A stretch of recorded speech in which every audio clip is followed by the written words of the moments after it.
Hello बच्चों, कैसे हैं आप लोग। उम्मीद है अच्छे होंगे और पढ़ाई लिखाई बढ़िया चल रही होगी।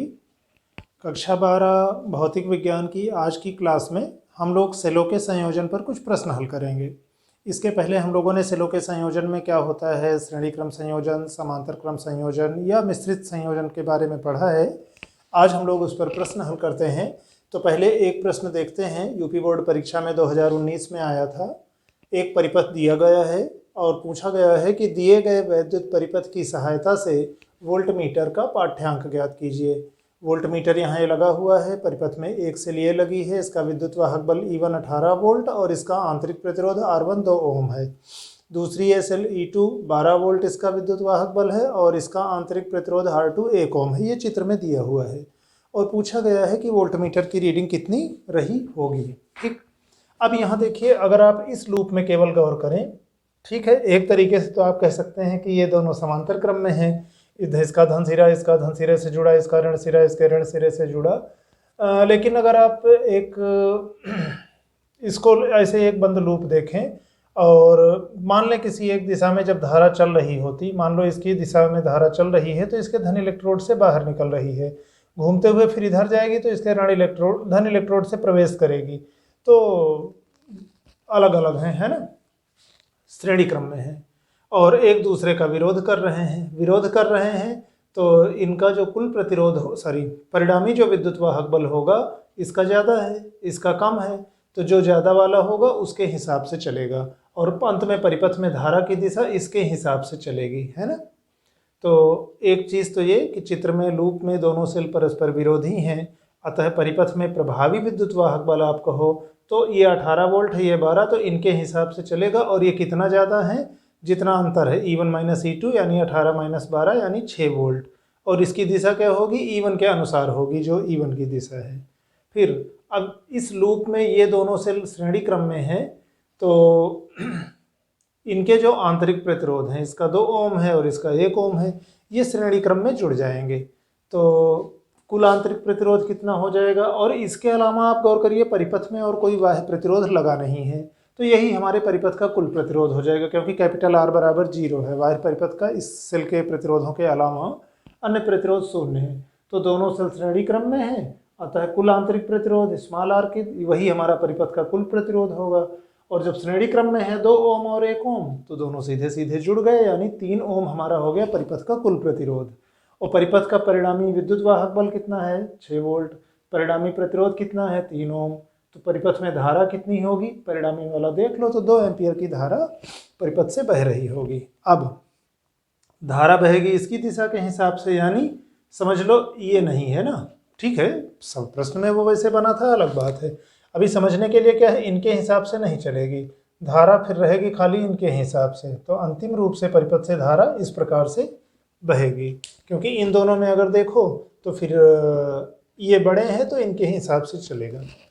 अब यहाँ किस तरह धारा चल रही है, सेल से आमतौर पे इसी तरह तो धारा निरावेशन के समय निकलती है कि धन इलेक्ट्रोड से बाहर निकलती है और ऋण इलेक्ट्रोड से प्रवेश करती है, यानी ये वाला सेल डिस्चार्जिंग पोजीशन में है।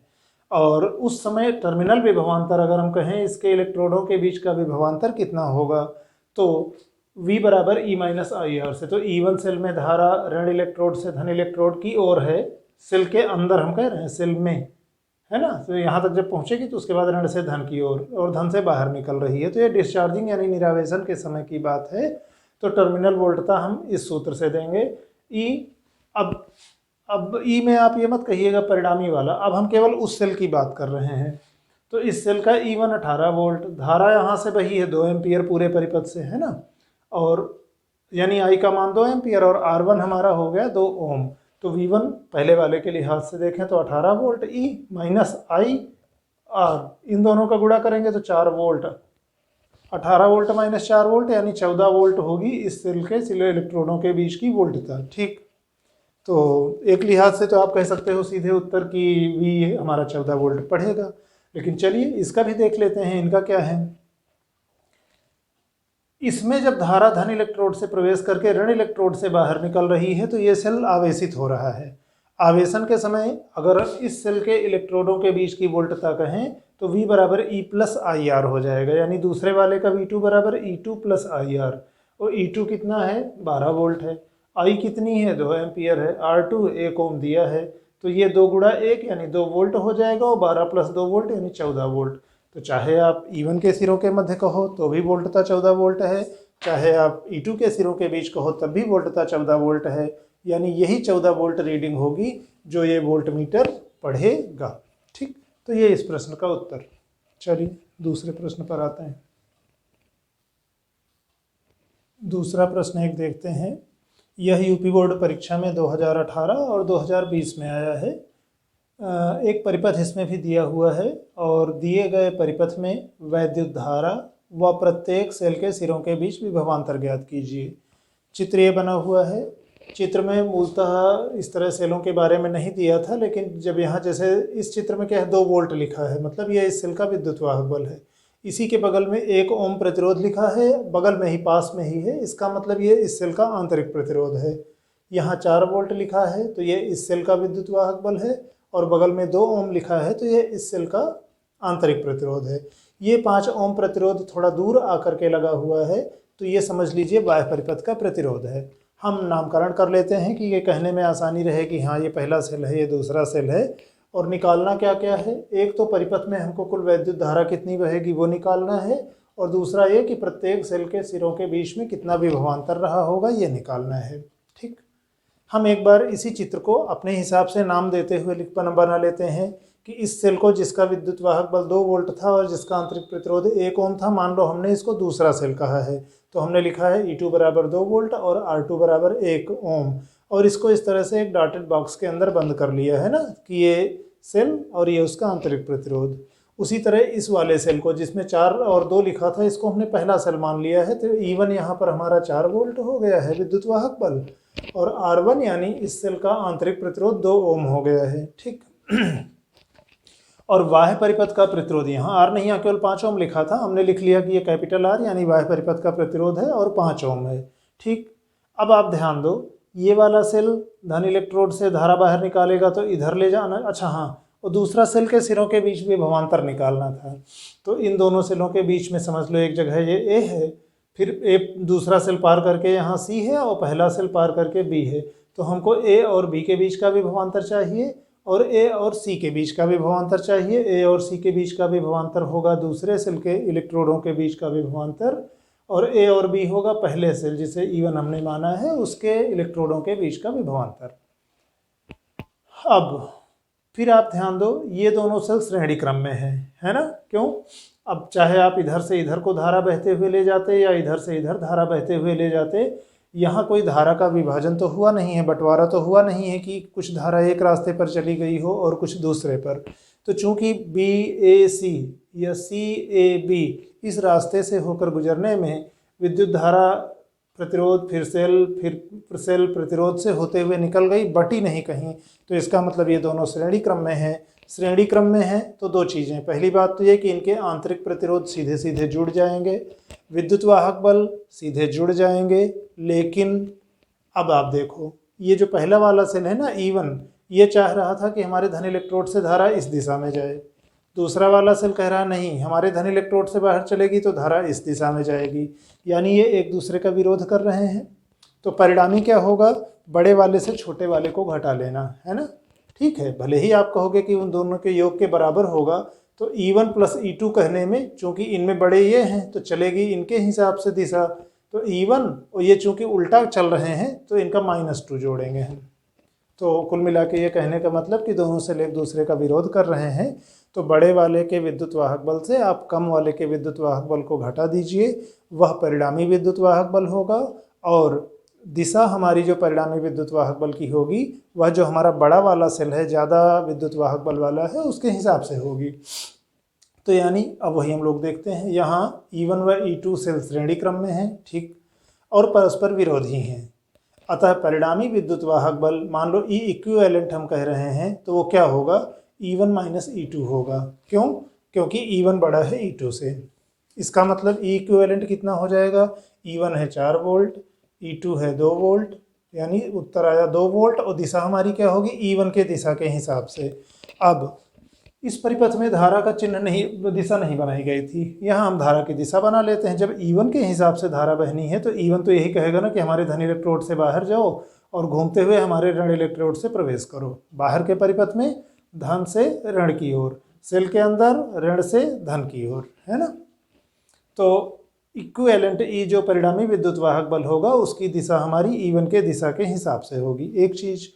और सेलों के संयोजन का अगर हम परिणामी आंतरिक प्रतिरोध कहें तो चूंकि ये दोनों श्रेणी क्रम में जुड़े हैं तो 1 ओम और 2 ओम सीधे सीधे दोनों जुड़ गए, तो आर इक्विवेलेंट जो परिणामी हमारा आया सेलों के संयोजन का तुल्य प्रतिरोध, आंतरिक प्रतिरोध, वो 3 ओम आया। और ये 3 ओम और 5 ओम ये जुड़े हैं श्रेणी क्रम में। यहाँ भी कोई बंटवारा तो हुआ नहीं धारा का। तो बाह्य प्रतिरोध हमको यानी बाह्य परिपथ का प्रतिरोध 5 ओम मालूम है। परिपथ में कुल प्रतिरोध की बात करो तो दोनों का जोड़ हो जाएगा क्योंकि दोनों श्रेणी क्रम में हैं। तो हो गया 5 + 3 यानी 8 ओम।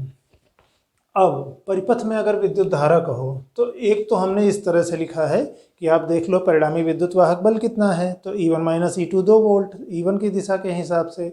कुल प्रतिरोध कितना है, तो 5 बाहर का और 3 सेल का आंतरिक प्रतिरोध दोनों मिला के 8 ओम। तो 2 वोल्ट परिणामी विद्युत वाहक बल और 8 ओम परिणामी प्रतिरोध। तो वहाँ से फिर हमने धारा 2 वोल्ट बटे 8 ओम यानी 2 वोल्ट बटे ओम करोगे, या सही मात्रक है धारा के लिए, तो एम्पियर आएगा। सरल किए 0.25 एम्पियर आया उत्तर।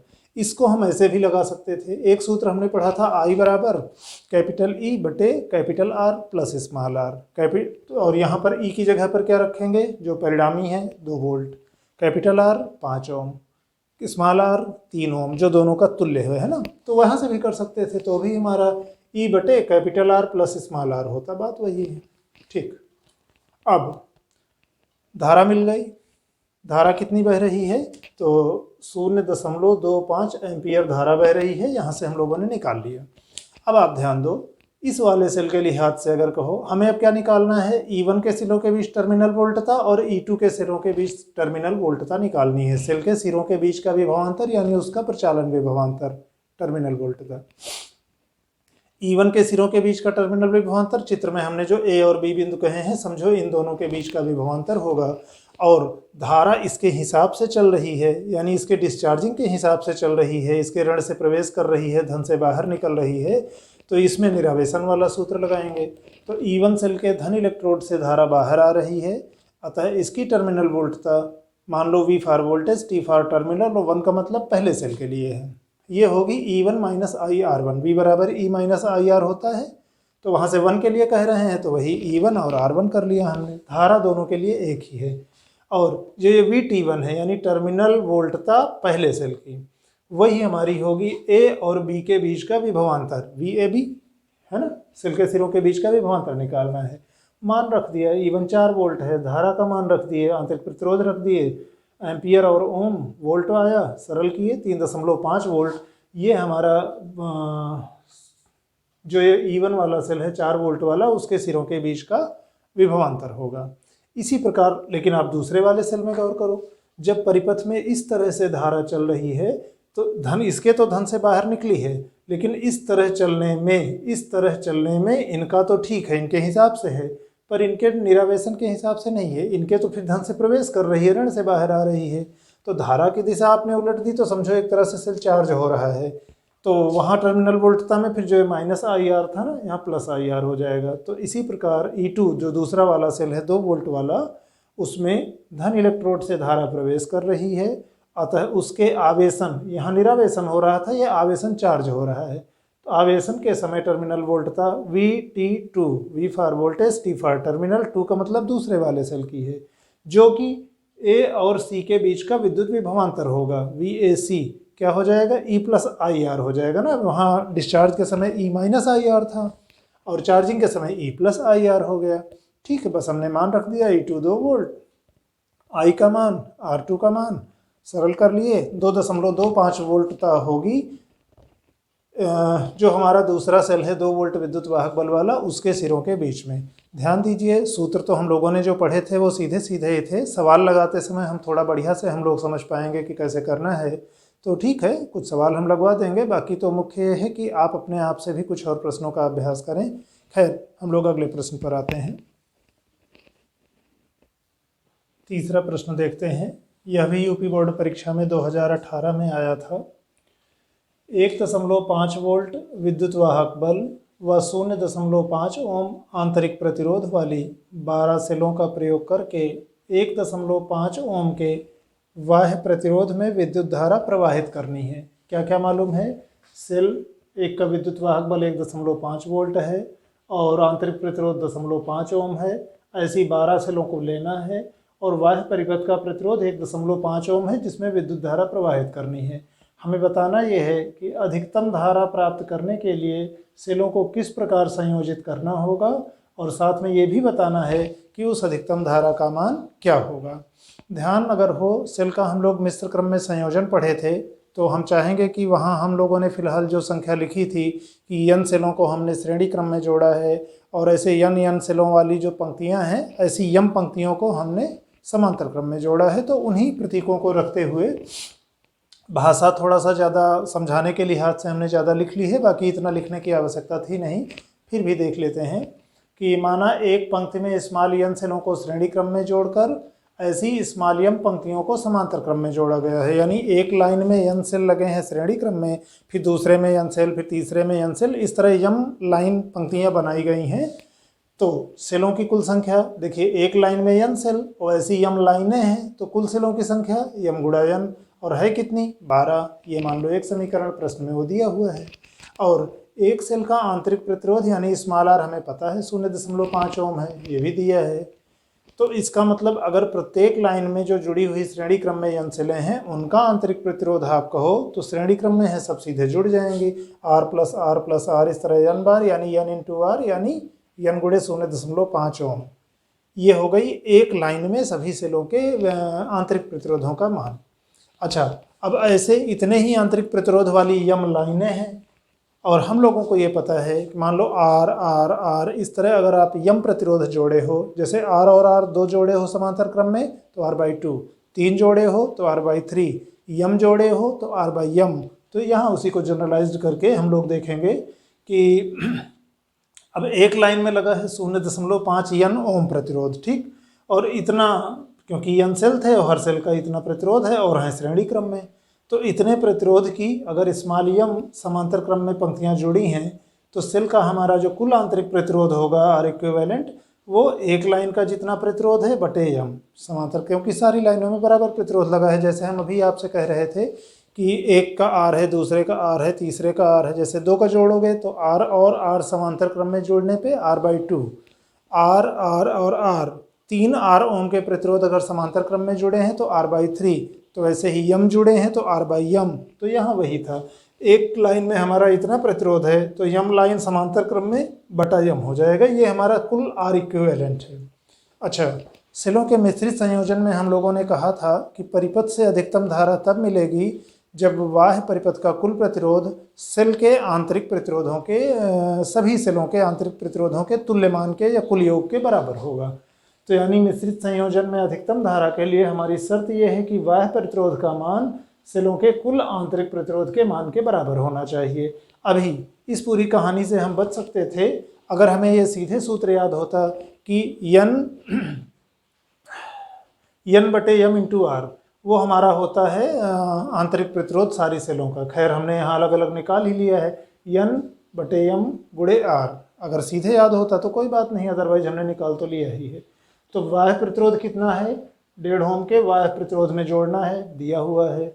उस सेलों का कुल आंतरिक प्रतिरोध यानी एक लाइन में n सेल और ऐसी m लाइनें और हर एक सेल का 0.5 ओम, ये हम लोग इधर निकाल चुके हैं कि एक लाइन का इतना और m लाइनों का बटे इतना, तो यानी ये इतना हो गया हमारा सारी m इंटू n यानी 12 सेलों का कुल आंतरिक प्रतिरोध।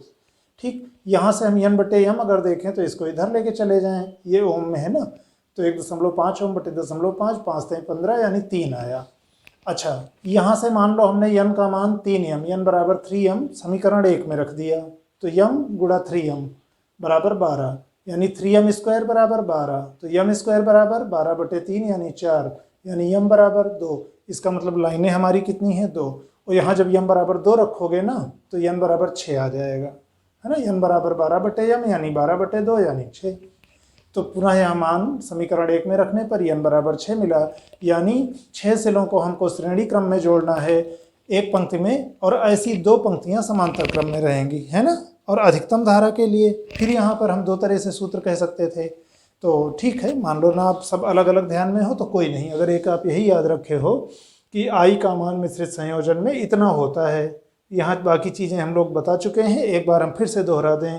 कैपिटल E एक सेल का विद्युत वाहक बल है, स्मॉल r एक सेल का आंतरिक प्रतिरोध है, कैपिटल R बाह्य परिपथ का कुल प्रतिरोध है, स्मॉल n एक लाइन में एक पंक्ति में श्रेणी क्रम में जुड़े सेलों की संख्या है, और स्मॉल m ऐसी जो n सेलों की जो पंक्तियां बन रही हैं वो m पंक्तियां हैं जो समांतर क्रम में जुड़ी हैं। ठीक, हमें m पता है, n पता है, e पता है, r पता है, स्मॉल r पता है, सब पता है, सबके मान हमने रख लिया, सरल कर लिया, लास्ट में 3 एम्पियर आंसर आया। ये हमारा होगा कि अधिकतम धारा का मान। तो अधिकतम धारा मिली कब? जब हमारे पास 6 और 6 सेलों की 2 लाइनें हैं, एक लाइन में 6 सेल श्रेणी क्रम में जुड़े हैं, दूसरे लाइन में 6 सेल श्रेणी क्रम में जुड़े हैं, और ये 6 और 6 श्रेणी क्रम वाली दोनों लाइनें समांतर क्रम में जुड़ी हैं। तो ये इस प्रश्न का उत्तर रहा। चलिए अगले प्रश्न पर आते हैं। चौथा प्रश्न देखते हैं। 2 वोल्ट विद्युत वाहक बल वाले 4 एक जैसे सेल समांतर क्रम में जोड़े गए हैं, जो समांतर क्रम में जुड़े 15 ओम के 2 बाह्य प्रतिरोधकों को धारा देते हैं। एक आदर्श वोल्टमीटर द्वारा देखे जाने पर सेल की टर्मिनल वोल्टता 1.6 वोल्ट है। प्रत्येक सेल का आंतरिक प्रतिरोध ज्ञात कीजिए। एक बार फिर से ध्यान से देख लेते हैं। हमारे पास 4 सेल हैं, प्रत्येक सेल का विद्युत वाहक बल 2 वोल्ट है ना, और ये चारों सेल समांतर क्रम में जोड़े गए हैं। ठीक, और ये चारों सेल जो समांतर क्रम में जोड़े गए हैं, बाह्य परिपथ में 15 ओम के 2 प्रतिरोधक हैं, और वो दोनों प्रतिरोधक भी समांतर क्रम में हैं। फिर से एक बार सीन पर गौर कीजिए। 4 सेल समांतर क्रम में जोड़े गए हैं, और 4 सेलों के इस समांतर क्रम में जुड़े सेट के साथ जो बाहर के परिपथ है उसमें 15-15 ओम के 2 प्रतिरोधक समांतर क्रम में जोड़े गए हैं। और जब हम एक आदर्श वोल्टमीटर द्वारा देखते हैं तो सेल की टर्मिनल वोल्टता 1.6 वोल्ट है। प्रत्येक सेल का आंतरिक प्रतिरोध ज्ञात कीजिए। हम इस सवाल को कई तरीकों से लगा सकते थे, एक तरीका अभी देख लेते हैं, एक आध तरीका सुन लेंगे, बाकी आप अपने हिसाब से खोजते रहना। अब देखिए, 15 ओम के 2 प्रतिरोधक हैं, बाह्य परिपथ में समांतर क्रम में जुड़े हैं, तो अतः बाह्य परिपथ का अगर आप कुल प्रतिरोध कहो, फिर से ध्यान दिला दें, R और R ओम के 2 प्रतिरोध या X और X ओम के 2 प्रतिरोध अगर समांतर क्रम में जुड़े हैं तो तुल्य प्रतिरोध कितना होगा? चाहे तो आप कहो R1 R2 बटे R1 प्लस R2 से, है ना, तो X गुणा X बटे X प्लस X, यानी x² बटे 2x, यानी x/2। तो उसी आधार पे या एक समान प्रतिरोध के अगर n प्रतिरोधक आप समांतर क्रम में जोड़ते हो तो R/n होगा तुल्य प्रतिरोध। यहाँ 15 ओम के हैं, 2 हैं, समांतर क्रम में जुड़े हैं, तो उनका तुल्य क्या होगा? 15/2 यानी 7.5 ओम। ये हमारा होगा बाह्य परिपथ का कुल प्रतिरोध, क्योंकि 15 ओम के 2 प्रतिरोधक समांतर क्रम में जुड़े थे। और बाह्य परिपथ में टर्मिनल वोल्टता कितनी मिल रही है? चूंकि यहाँ वोल्ट के प्रतीक में हमने V लिख लिया है, तो टर्मिनल वोल्टता में हमने VT लिख लिया है, T एक्स्ट्रा 1 बढ़ा लिए हैं, वो 1.6 वोल्ट है। परिपथ में कुल प्रतिरोध कितना है? अभी आप केवल बाह्य परिपथ पे गौर करो। बाह्य परिपथ में कुल प्रतिरोध 7.5 ओम। बाह्य परिपथ में कुल वोल्टता जो आपको दिख रही है, सेल से धारा लेते समय सेल के टर्मिनल के बीच की जो वोल्टता है, वही बाह्य परिपथ के प्रतिरोधों के सिरों के बीच का विभवांतर भी है ना। तो वो विभवांतर V बराबर IR से आप इसको देख सकते हो। I बराबर V बटे R। V का मतलब टर्मिनल वोल्टता, R का मतलब बाह्य परिपथ का कुल प्रतिरोध। ये दोनों मालूम थे, तो 16/75 एम्पियर होगी जो परिपथ से धारा ली गई रही होगी। अब ये सूत्र अगर आपको ध्यान में हो तो अच्छी बात है, न ध्यान में हो तो यहाँ तक भी पहुँचते हैं। अगर हमारे पास स्मॉल m सेल समांतर क्रम में जोड़े गए हों, हर सेल का विद्युत वाहक बल E हो, बाह्य परिपथ का कुल प्रतिरोध R हो, हर एक सेल का आंतरिक प्रतिरोध स्मॉल r हो और m सेलों की संख्या हो, तो ये होता है समांतर क्रम में जुड़े सेलों से प्रवाहित धारा। ना अगर आपको याद हो तो धारा का एक सामान्य सूत्र था I बराबर E बटे capital R plus small r। Small r क्या है? सेलों का तुल्य प्रतिरोध। जब समांतर क्रम में आप सभी एक समान विद्युत वाहक बल की सेलों को जोड़ते हो तो जो तुल्य विद्युत वाहक बल आएगा वो किसी भी एक सेल के विद्युत वाहक बल के बराबर होगा। ठीक, तो यानी परिणामी विद्युत वाहक बल क्या होगा, वही जो एक सेल का विद्युत वाहक बल था। वाह्य परिपथ का कुल प्रतिरोध है और यम प्रतिरोध जब आप समांतर क्रम में जोड़े हो तो R बाई यम हो जाएगा। वहां से भी इसको देख सकते हैं सीधे, अगर न याद रहे सूत्र तो। इस वाले सूत्र में R आंतरिक प्रतिरोध के स्मॉल यम सेल समांतर क्रम में जोड़े गए हैं। ठीक, अब इस वाले सूत्र में गौर करिए, जो हमको सेल बताए गए हैं 2 वोल्ट विद्युत वाहक बल है, वाह्य परिपथ का कुल प्रतिरोध 7.5 ओम है, निकाल लिए हैं। स्मॉल r यही तो निकालना है।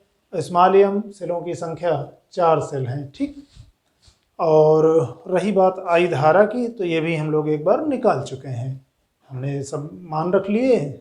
ठीक, सरल करते गए और लास्ट में देखें तो R का मान 7.5 ओम आया, यानी प्रत्येक सेल का जो आंतरिक प्रतिरोध है वो 7.5 ओम होगा।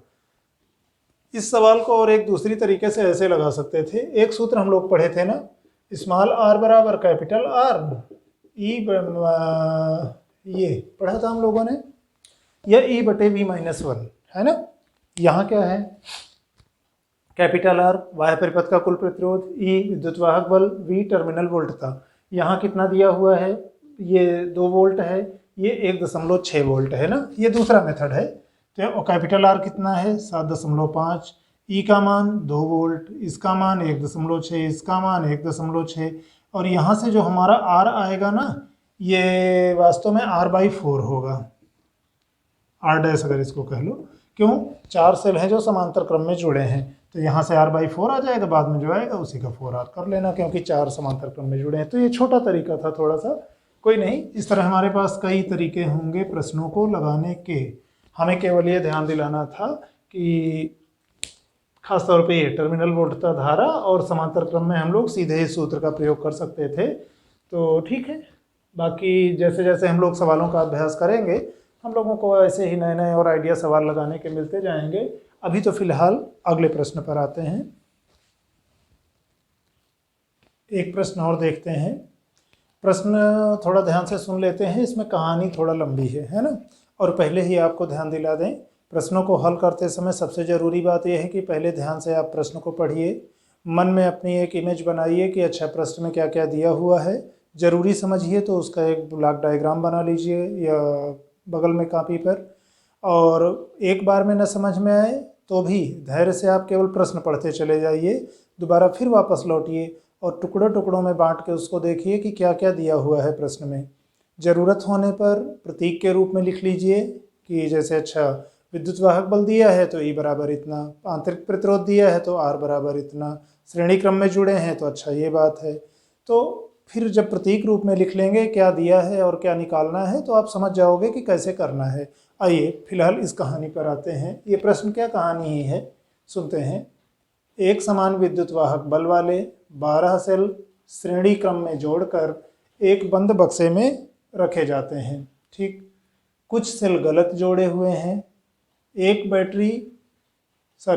बैटरी एक अमीटर और बाकी सेलों जैसे 2 सेलों से श्रेणी क्रम में जोड़ी जाती है। जब सेल और बैटरी एक दूसरे की सहायता करते हैं तो धारा 3 एम्पियर है, और जब ये एक दूसरे के विपरीत होते हैं तो धारा 2 एम्पियर है। बैटरी में कितने सेल गलत जुड़े हैं। जैसे हम एक बार बिना सोचे समझे केवल पढ़ते चले गए थे, आप भी एक बार धैर्य से ऐसे ही पहले पढ़ लिया करो, फिर वापस लौटो दूसरी बार में और ध्यान से टुकड़ों टुकड़ों में बांट के देखो और सोचते चलो कि है क्या क्या। एक समान विद्युत वाहक बल के 12 सेल हैं। ठीक, तो 12 सेल हैं कुल मिला के, सबका विद्युत वाहक बल एक बराबर है। श्रेणी क्रम में जोड़कर एक बंद बक्से में रखे जाते हैं, मतलब एक बक्से में आपने 12 सेलों को श्रेणी क्रम में जोड़ के रखा है और ठीक है, सबके विद्युत वाहक बल बराबर हैं। तो इतनी बात हुई। फिर कुछ सेल गलत जोड़े हुए हैं। गलत जोड़ने का क्या मतलब है, श्रेणी क्रम में एक के बाद दूसरा, दूसरे के बाद तीसरा, अगर सब इस तरह से जुड़े थे कि उनके विद्युत वाहक बल सीधे जुड़ने थे तो सीधे जुड़े हैं। अब किसी का ऐसा है कि विद्युत वाहक बल जुड़ने के बजाय वो बाकी सेलों की तरह न रह करके वो अपना अलग दिशा में धारा ले जाना चाहता है, तो यानी उसके विद्युत वाहक बल को हम घटा देंगे, है ना।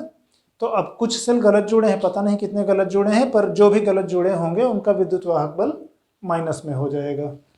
अब यह बैटरी यानी बक्से के अंदर जो आपने ये 12 सेल बंद किए हैं, ये समझ लो हो गई बैटरी।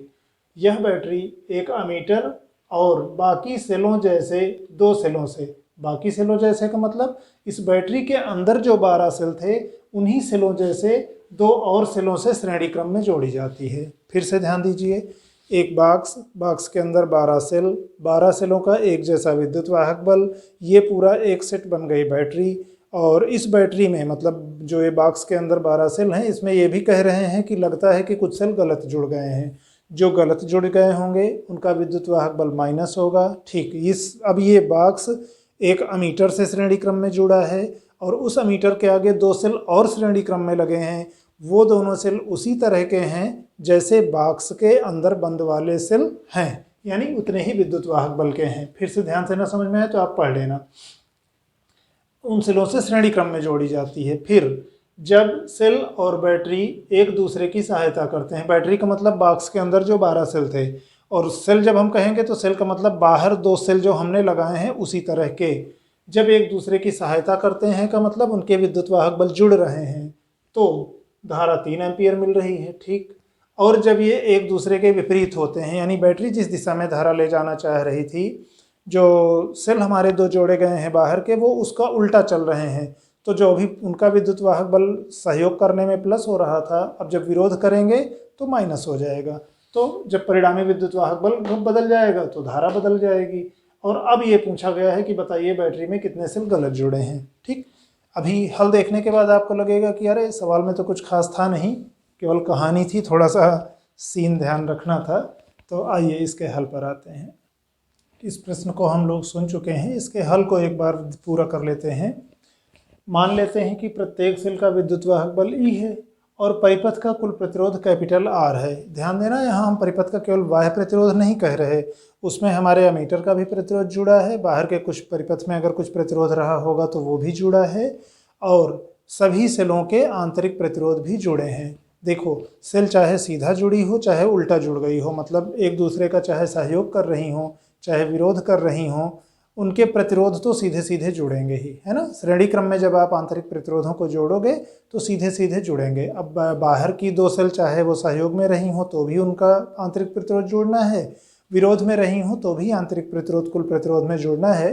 तो हमें प्रतिरोध के लिहाज से इसकी चिंता नहीं करनी है कि सेलें एक दूसरे का विरोध कर रही हैं कि सहयोग कर रही हैं, है ना। है तो छोटी बात पर ध्यान रखना है। तो यानी मान लेते हैं कि परिपथ का कुल प्रतिरोध कैपिटल R है, उसमें हमारा बाह्य परिपथ का प्रतिरोध, सेलों के आंतरिक प्रतिरोध, अमीटर का प्रतिरोध, सारी चीज़ें शामिल हैं। अब अगर मान लेते हैं कि बैटरी में स्मॉल n सेल गलत जुड़े हों, तो बैटरी का जो परिणामी विद्युत वाहक बल मान लो E इक्विवेलेंट हम कहें तो कितना होगा। कुल 12 सेल थे, n सेल गलत जुड़ रहे हैं, मतलब n सेल तो सहयोग नहीं कर रहे हैं, तो बचा कितना, 12 माइनस n सेल हैं जो ठीक हैं, जुड़ रहे हैं। जैसे मान लो 12 सेल थे, अगर दो सेल गलत जुड़ रहे हैं तो सही है, एक दिशा में कितने जुड़े हैं 10, और दो अभी विरोध भी कर रहे हैं तो 10 माइनस 2 हो जाएगा। यानी कुल 12 सेलों में से n सेल अगर गलत जुड़ गए हैं तो यानी वो n तो जुड़ने से रहे, तो 12 माइनस यानी तो हो गया बचे हुए सेल जो हमारे अब सही सही जुड़े हैं। और इन 12 माइनस यानी में से सही सही वाले सेलों में से इतना हमको घटाना भी है, क्योंकि तो इस चीज़ का ध्यान रखना। फिर से मैं रिपीट कर दूं, जितने सेल गलत जुड़े हैं उतने सेल माइनस कर दीजिए कुल सेल में से, मतलब n सेल अगर गलत जुड़े थे तो इसका मतलब 12 माइनस n सेल सही जुड़े हैं, और 12 माइनस n सेल सही जुड़े हैं तो इनका कुल जो हमारा विद्युत वाहक बल है इतना होगा सही वाले का, और गलत वाले का फिर इतना हो जाएगा, तो टोटल ये हो जाएगा 12 माइनस 2 यानी, है ना, यानी 12E माइनस 2 यानी। ठीक है, अब बाहर अगर यही E विद्युत वाहक वाले दो सेल जो लगे हुए हैं अगर वो बैटरी की सहायता कर रहे हैं, हेल्प कर रहे हैं, और उस समय हमारा कहें कि जो तुल्य प्रतिरोध है, तुल्य विद्युत वाहक बल है E इक्विवेलेंट, और कामा करके हमने H लिख लिया है, H का मतलब उस समय वो हेल्पिंग पोजीशन में है, तो कितना हो जाएगा, बैटरी वाले इतने थे और दो हमारा सहयोग कर रहे हैं, तो ये दो जुड़ गए 12 में से ना, तो 12 दो 14 माइनस 2n हो गया सहयोग के समय। इसी प्रकार बाहर के दो सेल जब विपरीत हैं, बैटरी के विपरीत हैं, तो क्या हो जाएगा, इतना तो बैटरी का है और ये दो चले गए विपरीत में, तो 12 में से ये दो और घट गए तो बचा 10 माइनस 2n E। ये कब है, E इक्विवेलेंट है जब अपोजिशन में है, विरोध में है। ये कब था? जब हेल्प कर रहे हैं। अच्छा, कुल प्रतिरोध R, कुल जितना विद्युत वाहक बल या विभवांतर पता है, प्रतिरोध पता है, धारा निकाल सकते हैं I बराबर V बटे R से, या I बराबर E बटे R प्लस स्मॉल r। इस R को आप समझो कि capital R plus small r सब शामिल है उसमें। अब सहयोग की स्थिति में क्या था? इतना विद्युत वाहक बल बटे ये प्रतिरोध बराबर ये एम्पियर धारा। इसी प्रकार विरोध वाली स्थिति में ये विद्युत वाहक बल बटे ये प्रतिरोध ये धारा। इन दोनों समीकरणों को हम भाग दे दें, इसमें भी बटा R है, इसमें भी बटा R है, कट जाएगा। इसमें भी गुणा में E है, इसमें भी गुणा में E है, ये दोनों कट जाएंगे। तो दाहिने पक्ष में 3/2 बचेगा। इधर क्या बचेगा? 14 - 2n, और यहाँ बचेगा 10 - 2n। सरल कर लेंगे इसको तो हम लोग देखेंगे कि n का मान 1 आता है। इसका मतलब बॉक्स के अंदर जो 12 सेल रखे गए थे उसमें से एक सेल केवल गलत जुड़ा है। ठीक, चलिए आज के लिए अभी केवल इतना ही। बाकी आप लोग खुद से प्रश्नों का अभ्यास करते रहिए। खुद से जितना ही ज़्यादा अभ्यास करेंगे उतना ही अच्छे से आप आंकिक प्रश्नों को हल करने में समर्थ होंगे। देखिए, हमारी एक सीमा है, हम कुछ प्रकार के प्रश्न बता सकते हैं, बाकी आपको अभ्यास करना है, अपना रास्ता खुद ही तय करना होगा। हम केवल हिंट दे सकते हैं थोड़ा सा। तो बाकी हमारी शुभकामनाएं कि आप लोग पढ़ते लिखते रहें, मन लगाकर ध्यान दें पढ़ाई में। आज के लिए अभी केवल इतना ही। शेष फिर। धन्यवाद।